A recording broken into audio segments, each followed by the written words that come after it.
Hello viewers, welcome to Channel 27.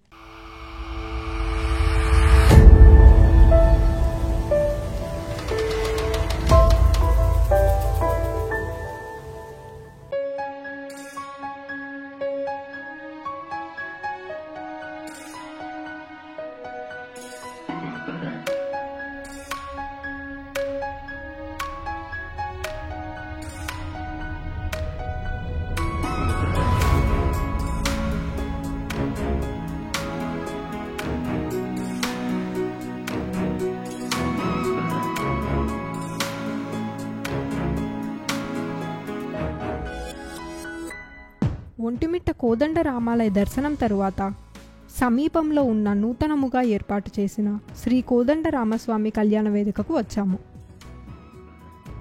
ఈ కళ్యాణ వేదిక 70 ఎకరాల విస్తీర్ణంలో ఉంది. ఒంటిమిట్టలో ఈ సీతారాముల వారి కళ్యాణ వేదిక 2016లో ప్రారంభించడం జరిగింది. ఒంటిమిట్టలో సీతారాముల వారి కళ్యాణం ఎంతో అంగరంగ వైభవంగా జరుగుతుంది.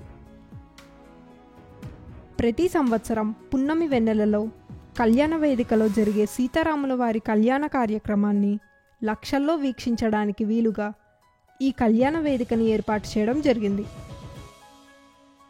ఎక్కడా లేని విధంగా ఒంటిమిట్టలో సీతారాముల వారి కళ్యాణము పున్నమి వెన్నెలలో సాయంత్రం 6:30 గంటల నుండి 8:30 గంటల వరకు జరుగుతుంది. ఎందువల్ల అంటే పగటిపూట జరిగిన రాముల వారి పెళ్లిని చంద్రుడు చూడలేరు. అందుకే తన సోదరి కళ్యాణాన్ని ఎలాగైనా చూడాలనే కోరికను మహావిష్ణువుకు విన్నవించుకోవడంతో దానికి స్వామివారు అంగీకరించడంతో ఒంటిమిట్టలో తన పెళ్లిని రాత్రిపూట జరిగేలాగా ఏర్పాటు చేయడం జరిగింది. మన ఎదురుగా ఉన్న శ్రీ సీతారాముల వారి కళ్యాణ వేదికను చూడవచ్చు.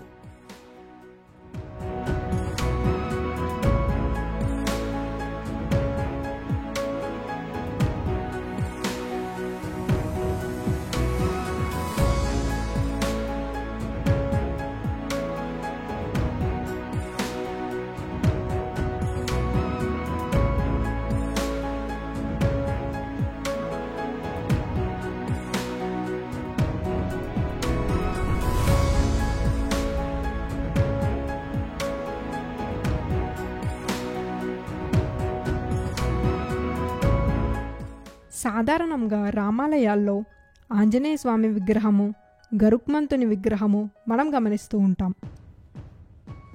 కానీ ఒంటిమిట్టలో ప్రత్యేకంగా ఈ కళ్యాణ మండపం దగ్గర జాంబవంతుని విగ్రహాన్ని చూడవచ్చు. ఈ జాంబవంతుని విగ్రహం సుమారు 60 అడుగుల ఎత్తుంటుంది. మరి జాంబవంతుని విగ్రహం ఇక్కడ ప్రత్యేకంగా ఎందుకు నిలబెట్టారో తెలుసా? ఎందుకంటే ఒంటిమిట్ట రామాలయంలో మనకి ప్రత్యేకంగా కనిపించేటువంటి మూలమూర్తుల ప్రతిష్టాపన చేసింది స్వయంగా జాంబవంతుల వారే. అందుకు నిదర్శనంగా జాంబవంతుని నిలువెత్తు విగ్రహాన్ని ఈ కళ్యాణ వేదికలో ప్రత్యేకంగా ఇలా భక్తులకు స్వాగతం పలుకుతున్నట్లుగా ఏర్పాటు చేశారు.